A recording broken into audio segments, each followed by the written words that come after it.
All right, I'm just going to give a short presentation about not just BookMooch, but actually book swapping, and what that is and how it's working out. If you want to reach me after the presentation, that's my email address, and this presentation is on SlideShare, if you want to do. So first of all, what is book swapping, and how does it work?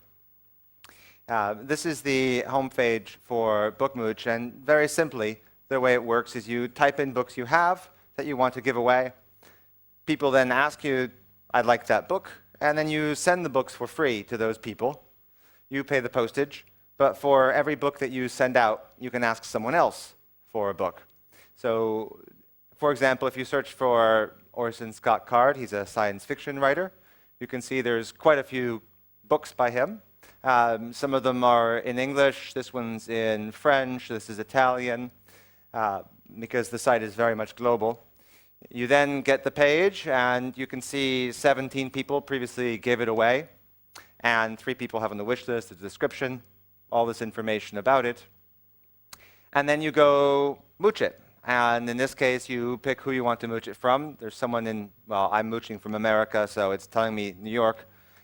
And then the book is accepted, and actually, it looks like in this example, I mooched a book by John Steinbeck from Anki in Sweden, who were sending it to me. And here is a page showing individual people's books. So this person here has 20 books that she's giving away. She lives in the UK. And in the past, she's asked for 250 books and given 150. The reason that she's given more or given less than she's received is if you send books abroad to other countries, then you can ask for 3 books locally in exchange. So we encourage people to send books across other countries. This I'll explain in a second, the Angel Network. People choose to be part of that. There are about 20 companies doing this, or 20 websites, and the biggest are Book Crossing, Paperback Swap, and BookMooch. About 2 million people have tried book swapping, and it's fairly large. About 20,000 books are swapped every day. On BookMooch, about 3,000 to 4,000 every day. And what it does is it creates a real passion for books. People get really excited about it, and there's all sorts of projects. So, for example, in Berlin, there's a project called Bücherwald, which what they do is they take trees and they plant them in the middle of streets, and they make these little holes, and then they fill them with books, you can see, and put plexiglass on it, and these books are free. So as you walk around this area of Berlin, there are these Bücherwalds, which are book forests, and you can just take books, and it's permanently there. It's part of a book sharing network. This isn't BookMooch, this is Book Crossing. Not even Book Crossing, it's a Berlin thing associated with Book Crossing. There's the BookMooch Angel Network, which was created out of BookMooch, not by me, but by other people. And what it was is, if I'm asking for a book from you, and you say, well, I don't have enough money to send postage to your country. Let's say it's American sending to Finland. People set themselves up to be angels, which means that they'll get the book for you in that country, and then pile up a few of them, and then send them all to you just to be friends. And this happens a huge amount. Also, people fly, and they say, I'm going to fly to Finland in 2 months. If you're in Finland and you want American books, have the books sent to my address, and then I'll come to Finland and send them there. Most importantly, all the book sites are growing very quickly. I don't know if you can see this, but if you search for Book Crossing, you get 8.5 million Google links, 1.2 million for BookMooch, 800,000 for Paperback Swap, so about 10 million websites pointing to book swapping sites. This is what the curve looks like, and these are the first 2 years. The first year we swapped 300,000 books, then 800,000 books in the second year. Today is actually the 4th birthday of BookMooch, and we're doing about 1 million books a year now. Different websites have different approaches and different business models. The way Book Crossing works is that you read a book, and when you're done with it, you leave it in a sort of secret place somewhere where someone else can get it. So, for example, I might take a book and just put it underneath the bar right there, where no one will find it. You go on Book Crossing, you list the book there, and then someone goes to the public place and gets it. It's quite neat because it isn't sort of hard. It's not pushing it on people. It doesn't take much work. It's very global. It's mostly very cheap books that aren't worth much. But it's an interesting idea, and it's very artistic. And they make money through a pro membership that gives you some additional features.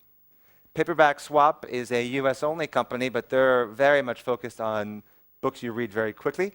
And they are very, very much a business, and they try to sell you things. They sell you stamps and other things.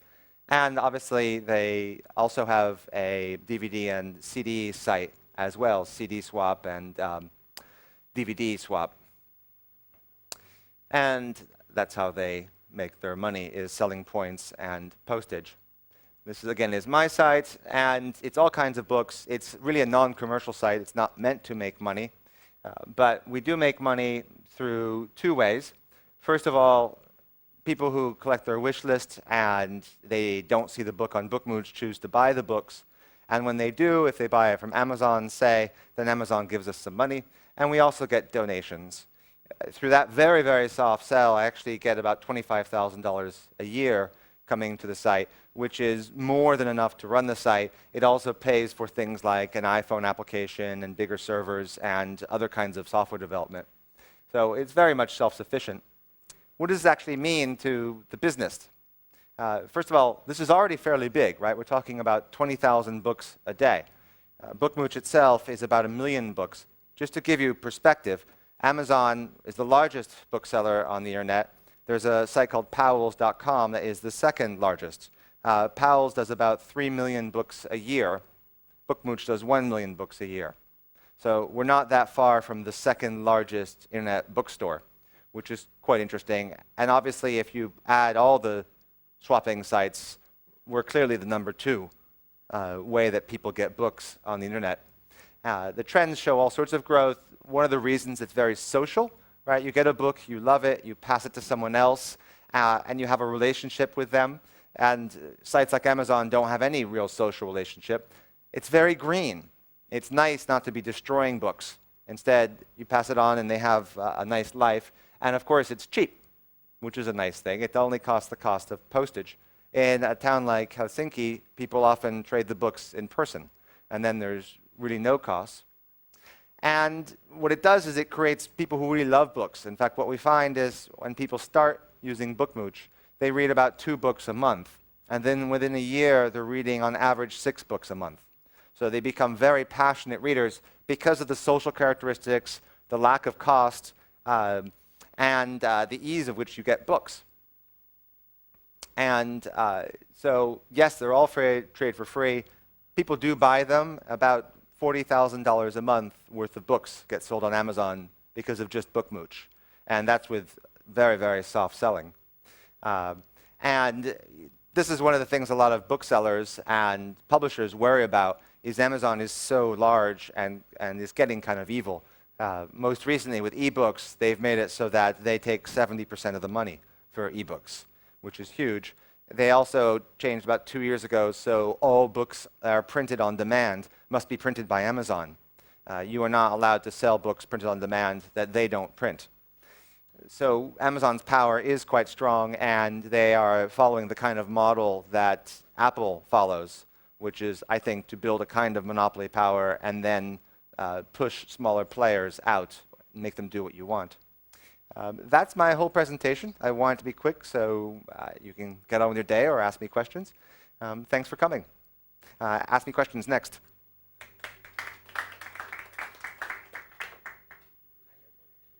Yeah, there's a microphone somewhere.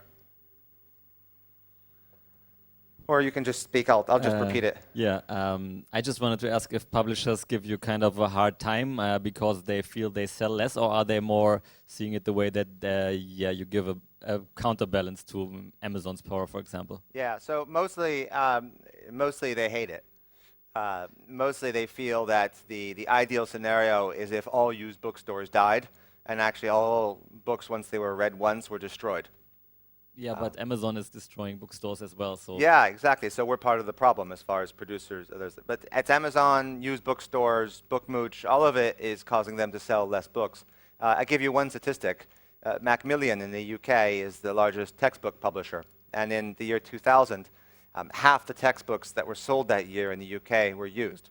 In 2008, it was two-thirds, which is a 40% drop in sales for them in just 8 years. So as far as they're concerned, used books are killing their business and they just want them gone. I'm trying to find ways to work with them, and some publishers are interested. The problem is that when you sell a textbook at 100 euros, it's very hard to look at something like this and you get a few euros maybe for each book trade, and it's not enough to keep your billion-euro company going. So we'll see how we get there. The way this usually works is smaller publishers start working with us and get involved. Library thing that I didn't mention is a social cataloging website. People catalog their books, and they don't sell books at all, but they do a lot of promotion where publishers put free books into the system to try and get readers and people interested. So there is some of that, but it's to be discovered still. Thanks. all right, yeah, thanks. Jonas?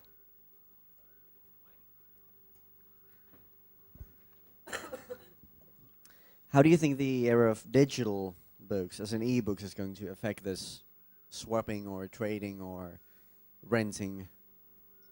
Yeah, so this doesn't work at all with digital books. Basically, publishers really hate used books, and so as we've gone digital, they've made sure that all the digital books have DRM on them. Yeah, but what about you with this sort of business? I'm answering. And all the digital books have DRM on them, and you don't have the right once you buy a digital book to give it to anyone, even disable your own. There's, I believe, one small publisher is trying this now, but I don't know of any digital book platform that allows the passing on of books. So I don't see this working with digital books unless somehow DRM either goes away or allows the resale of books, which is possible. But then again, it's not clear to me that digital books are really going to work out. It seems to me as we go digital, people read differently. They read Facebook or online articles, or they jump around. They don't tend to read sort of 10-hour experiences. The iPad is nice, the Kindle is there, but both of those are largely used for reading by people who travel a lot, not people who sit down a lot at home. So there's the answer. It doesn't work at all. And this is an interesting thing, because when I talk to publishers, they're so fixated on ebooks because they think ebooks are a way around Amazon, right? Right now, for example, in England, which is where I live, there are 2 stores that control almost all the sales, the retail sales of all the bookstores, of all the books. And if you don't get in those 2, the book isn't actually going to sell. And many books don't. And even if you do get in, you have to get very good sales because the percentage is so terrible. So between Amazon and 2 bookstores, you're really selling to 3 people if you're a UK publisher, which is terrible. Whereas they think if they had digital books, they might be able to sell to, yes, the Kindle, yes, the iTunes store, but maybe other places, maybe signed PDFs, maybe many stores. There could be competition. I don't know. I mean, music is a bad example because there's not been competition. There are just 2 stores, really. But that's why everyone is going. The publishers really like digital books, and they look at this and they say, oh, yeah, the problem with this is it's print books. Say, well, that's your business. But they think their business is dying, and the solution is to run to Steve Jobs, which is a strange thing to do. Anyone else? Yeah, go ahead. You can ping-pong the microphone. I wanted to ask if there's people who print their own books because no publisher takes them. Are you planning on having something like a rating system so that maybe people who printed their own books, like in a low number, who just wanted to be read, that they have a chance for people developing interest in their work or something like that? That already absolutely happens. People use Lulu, and they print their books on Lulu, and they put 20 copies in, and they indicate that this was printed by the author and donated, and please leave some money on my PayPal. And this is already a very popular thing for people who don't have a publisher or don't want a publisher. I'm writing a cookbook, and I'm thinking of distributing it as a completely free book that you could download, but the print books would go through here and have a tip system. So yeah, there are 200,000 people on this site, and 2/3 of them log in every day. So it's a very powerful reader network. And if you're, for example, an American, you print the book, that copy will eventually make its way out of America and then start passing from country to country. And it would be much too expensive to ship the book straight for you. So it's kind of a peer-to-peer system. It's very much like peer-to-peer music. That's cool. I think so. But it's not huge amounts of money. It's more for authors who want to get read. But they really don't have any other choice otherwise. So Well, I mean, they can I've been put it talking. online, but Yeah, I've been talking to publishers, and they're interested, but the money isn't big enough yet in doing something where they would put books in here, and then some amount of money would come back to them based on how read the book is. yeah, exactly. But I totally agree that if you want to read a novel, I mean, for me, it's a pain in the ass to do that on a screen, you know, so that you want to read it on the train or whatever, and yeah, so that really doesn't work for many material. So Yeah, I agree. And also, frankly, unless you're really, really out of it, there's a lot of very good Creative Commons books out there. And so if I want to read something on my phone, I just download one of those.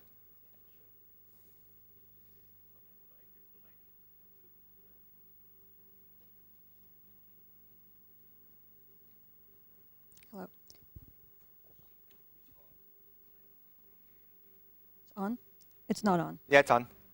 You can hear me. Yes, Okay. I can hear you whisper that, yes. Fine. Have you considered Closer, though. closer? Okay. Yes. Okay. Think of First- that. Think of it as a Hesburger. It's very strange that I can't hear myself, but okay. Have you considered closer cooperation with the review sites such as Goodreads and what was the other one that was Library mentioned? thing. Library thing, because it seems that you have overlapping populations. Yeah, so we're And that's totally where in bed people- already with them, already. Great, Yeah, because that's where people talk about the core of their collection, not the things that are being currently in-mooched and out-mooched. I absolutely agree. So Tim, who runs Library Thing, which has even quite a bit more users than I do, has a book swap button on every book page at Library Thing. And if you click it, almost always BookMooch is the top. We have the largest amount of books available in an open way. Same thing with Goodreads, same thing with Delicious Monster.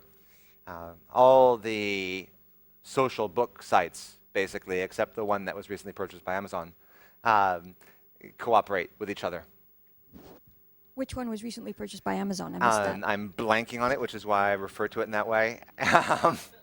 They are not what's on my shelf. They were bought about 5 months ago, and I'm blanking on it. Sorry, but there is something called Google that can probably find it. Anything else? Yep.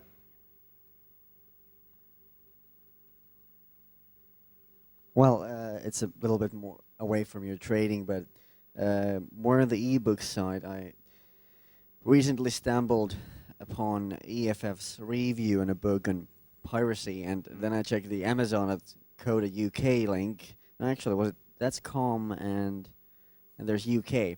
Yeah, Amazon.com link, and I checked the prices, and the hardcover costs $23.10, and the Kindle edition costs $24.44. How can the ebooks be more expensive? Right. Good question. It depends on the publisher. Sometimes publishers think the ebooks have more value. And actually, I think with textbooks, they do, especially if there's no DRM, right? It'd be great to have a textbook as a PDF and carry it on your laptop, be able to mark it up, be able to have a teacher send today's chapter by email to the students.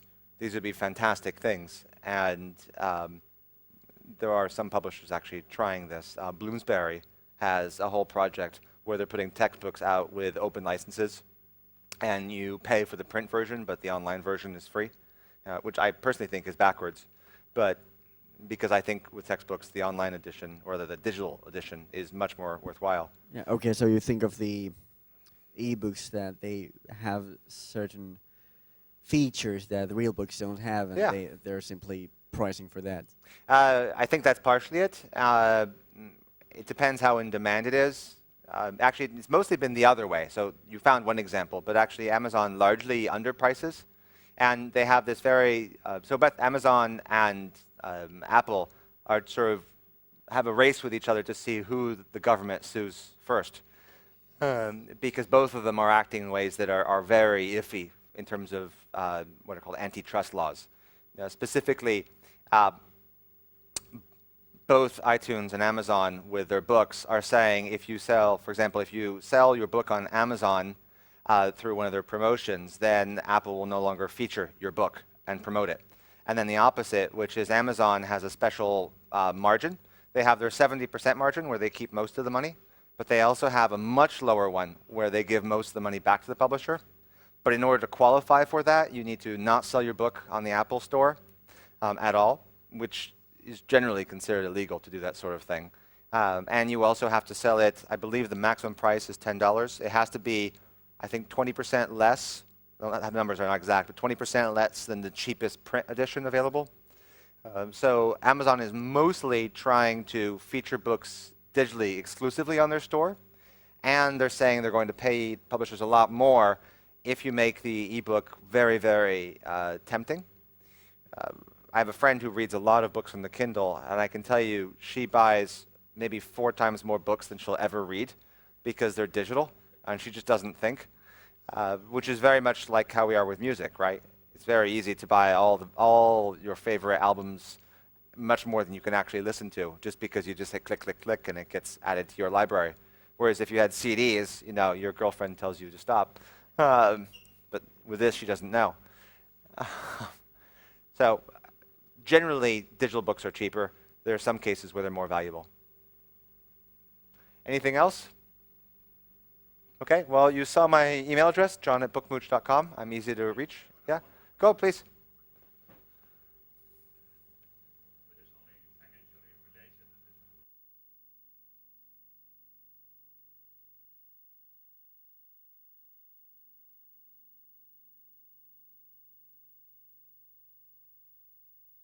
Business models for the, shall we say, internet age at this point?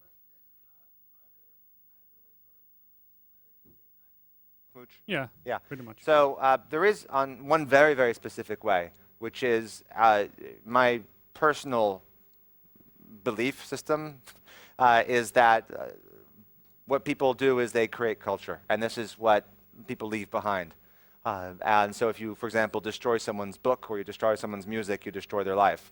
And my own personal contribution to this is to try and be a digital librarian or an archivist to make sure that culture that is really good stays. So, for example, I really liked late 1990s heavy metal, and then it stopped happening. All the record labels moved on to nu metal or other things, and stuff that sounded like Slayer just vanished. Now, it turned out that there were still bands doing that, but there weren't record labels putting it out, or if they were, the recording quality was really bad. Same thing with Warp Records, had really good music, and then they went all glitch, and all the bands they were doing, they just dropped. And like, if you're not glitch, we don't care about you. So, same thing has happened with classical music. That's on the music side, and on the book side, it's very much the same thing. There are books that are put out, and maybe the publisher thinks there's a market, there isn't, and the books are just destroyed. Right? It's very common on the first run, if the book is not selling at a certain rate, they destroy them all because the cost to have it in the warehouse is too much. So that's the similarity between both Magnitude and BookMooch. The other thing is that both of those projects are about culture that is not mainstream. And I think it's my own personal goal to try and promote non-mainstream. I think we have enough Britney Spears in the world and not enough people pushing bands that sound just like Slayer. Some people would say we have enough bands that sound just like Slayer. I disagree. And the same thing with, like, you know, you can't have too much manga, or you can't have too much science fiction or whatever. You know, all these obscure things. I mean, last time I was in Finland about 3 years ago, I discovered all this Finnish heavy metal that was fantastic. And you can't find it. And it's very wide-ranging. Some of it sounds like Black Sabbath. Some of it sounds like, you know, gargling with toothpaste. And cool. But it only exists right here. And that's kind of stupid in the digital age. So that's that. And I guess finally, I really like people all over the world talking to each other. And this is a very Scandinavian thing, and a Finnish thing is even more, is to think of yourself as part of the world and not have a problem with other languages, even if you don't understand them. But just try and understand products and culture from other countries and be interested, because you have a very small culture as part of the world. And if you want to be part of the world, you have to understand the rest of the world. And I think Americans especially could be a lot better at this. So, okay. Thanks, everyone.